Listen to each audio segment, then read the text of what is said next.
The LPR Defense Ministry spokesman Andrei Marochko reported that the LPR forces surrounded the Ukrainian forces in the city of Severodonetsk. At the moment, the escape routes for the Ukrainian forces from the city of Severodonetsk, the city limits itself, are cut off. There are only 3 bridges that they could use to escape. One bridge was destroyed. The second bridge can't survive any military equipment since it is in a critical condition. The third, the Proletarian Bridge, is under our control. Anyone who tries to leave the city will be destroyed, he explained. According to him, the LPR's People's Militia now controls the entire territory of the LPR. The surrounded Ukrainian forces have 2 choices left. The first is to lay down their weapons and keep their lives. The second choice will kill them all, Andrei Marochko concluded.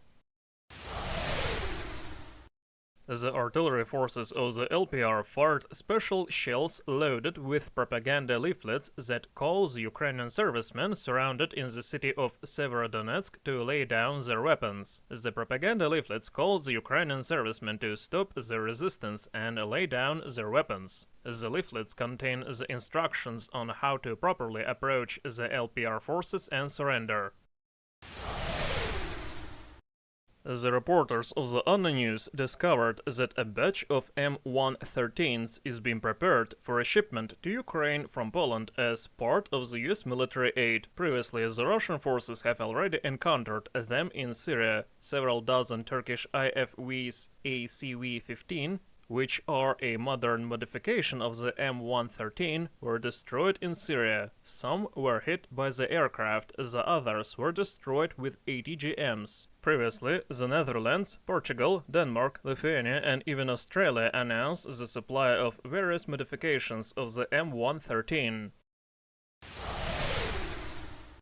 The head of the Ukrainian diplomacy Dmitry Kuleba stated that Turkey was the best among the countries that offered a negotiation platform for Ukraine and Russia. He believes that the meeting of the Russian and Ukrainian delegations in Istanbul was the culmination of the negotiation process. During the economic forum in Davos, Kuleba stated that the negotiations failed after the Istanbul meeting. He added that he doesn't even remember the last time when the negotiating working committee met. According to Kuleba, Russia constantly makes statements like Ukraine doesn't want to talk to us in order to divert the attention. Recently, Vladimir Putin signed a decree to speed up the acquisition of Russian citizenship for the residents of the Kherson and Zaporozhye regions. Kuleba stated that if Russia truly wanted negotiations in good faith, Russia wouldn't have done that action. The Ukrainian minister added that all wars, and thanks to diplomacy, Russia continues to get its way with tanks, artillery, and aircraft.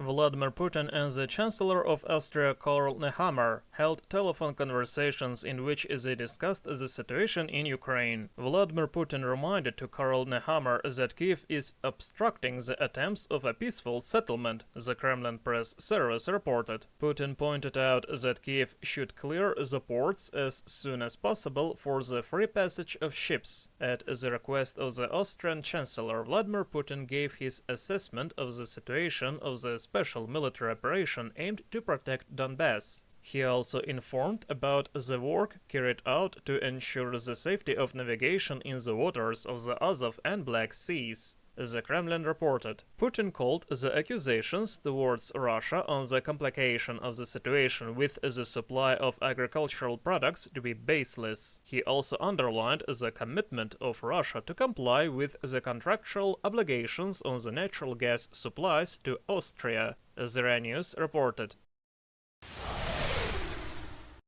Zhu Fenglian, the spokeswoman for the Chinese State Council Office for the Taiwan Affairs, reported that China is ready to make every effort to achieve a peaceful reunification with Taiwan. China is also ready to use force and all the necessary measures against the external interference and the separatists who advocate the independence of the island. As the U.S. Secretary of State Anthony Blinken stated during a speech on the principles of the U.S.-China policy that the USA see China as the most serious long-term challenge to the international order. He added that the USA don't support the Taiwanese independence. The USA oppose any one-sided changes to the status quo and continue to help Taipei to maintain a sufficient defense capability, the TASS reported. Zhu Fenglang concluded that by declaring a so-called threat to Taiwan or a change in the status quo, the USA are trying to pass black for white. Taiwan is a part of China. The Taiwan issue won't tolerate any external interference. End of quote. Konstantin Restsev, specially for the Anna News.